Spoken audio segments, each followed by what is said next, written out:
Everyone, Maggie here, and it's Memorial Day weekend, and I'm working on a project. Recently, I have been into what is popular, which is retro, and I did pick up some retro patterns, and I'm working on this Butterick pattern here. Which is Butterick 6956, and I am cutting it out right now, so I thought maybe I would do a little bit on that, and I'm going to try to get it done this weekend. I think it'll be since it is kind of like a shirt dress, I think that I am going to use it for the shirt dress contest that's coming up in September, because today is September 1st. So, yeah. So without further ado, I'm going to cut this out. So I'm making a size 26. And I have a large waist, so I did add a little bit to the waist on the pattern, and actually an inch to the seam allowance, and I can take it in if it's too much, but yeah. And I'm making it out of like a calico cotton with like a tiny little small dot on it, small dot print. It is called High Fashion Fabrics Incorporated. Of course, it is one of those last chance fabrics that I got. So this will kind of like be a wearable tool. Can make it at a better quality, but this is actually good quality fabric. It was actually 70% off, so it was like $4.39 a yard or something. Or it may have even been cheaper than that.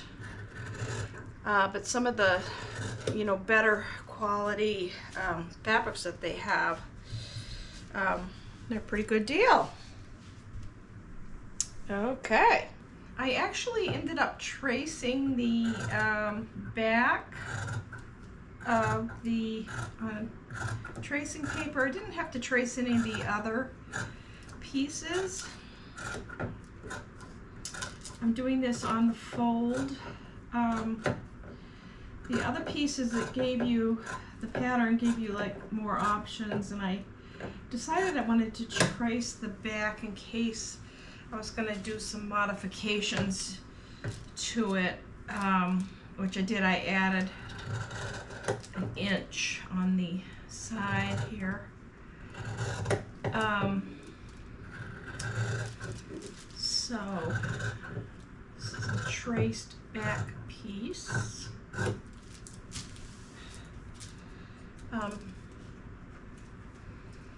I'll have to describe the pattern, which it's really interesting. It has like these are some flaps that go on the skirt, on the pocket. It has like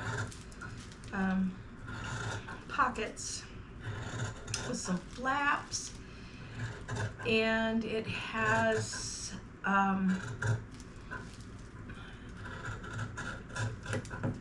quite a few buttons on the front. I think it's like 20 buttons, like they used to do for the buttons, and I'm going to have to make like some little elastic button closures. So that should be interesting.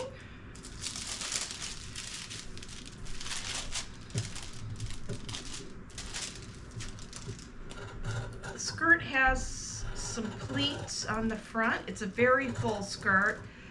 And I actually am going to have to cut the skirt pieces out on a single layer. I don't think I'm going to tape that, but because it's wide, very wide. And it has some nice pleating that they used to do in the 50s. So I have been really researching clothes that were made in the 50s. So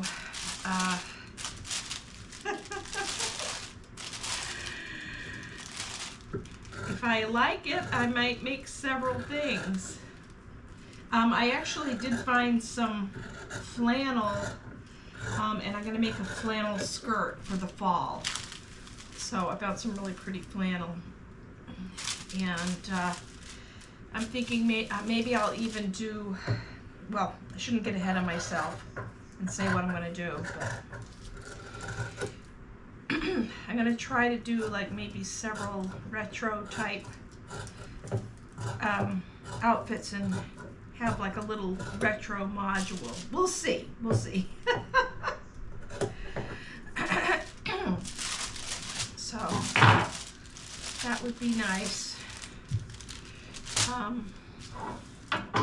And right now retro is, it seems like everybody wants to do retro right now. So I had to extend the pocket. It has these pockets. Since I extended the waistband, I had to extend the pockets too. You cut 2 of these. So I have to do a little bit of shaping with the pattern.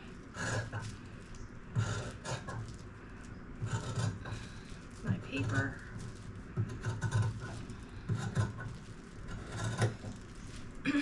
I'm going to be interfacing the collar.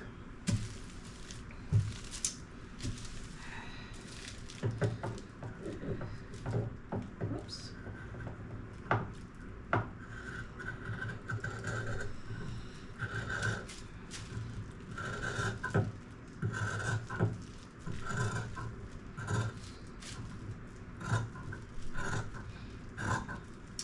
And I was lucky to find buttons. I had to go to 2 different stores to get like 20 buttons for the front. It has like the button the button bands that are like on wedding gowns on the front that have the little loops. So it's going to have like little loops on it.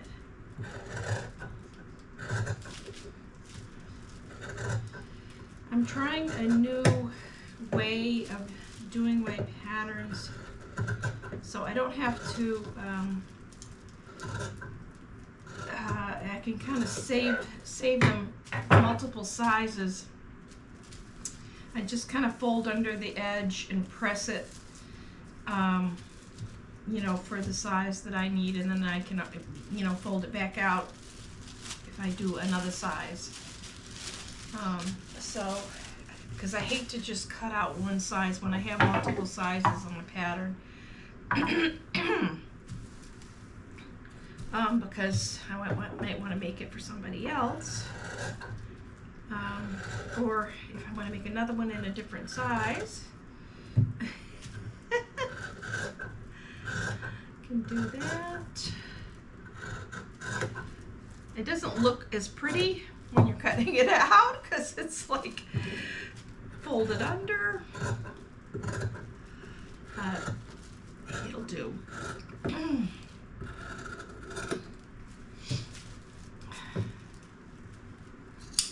gonna have to get another 2 pieces of this,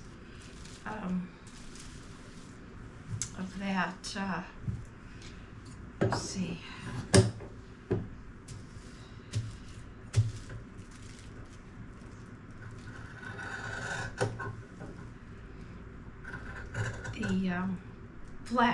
The flap that goes on the pocket. It's a cute little flap. We just finished watching a series on Netflix that was called Velvet, and they just took it off. They just took it off Netflix, and it was about a seamstress in the 50s and early 60s. A Spanish video with all subtitles. But what I liked about it was the clothes. I tried because it had a lot of examples of clothes in the 50s that were in the 50s, and they were all like well made costumes or whatever. So that's what got me interested. So I tried to like take note, and got a lot of ideas. It was like, as I was watching it, I was like looking at the costumes, which I tend to do when I'm watching movies now. I look at the costumes and get ideas. I do like movies that are, you know, kind of like things from that time period. I enjoy that type of thing.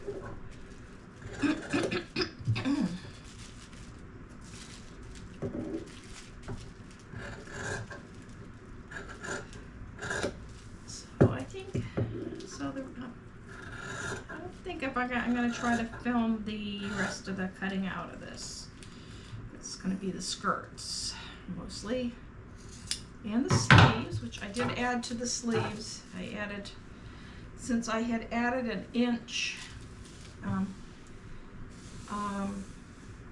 each side, I did add to the sleeves, and also to give myself adequate ease on the sleeves. So yeah, okay.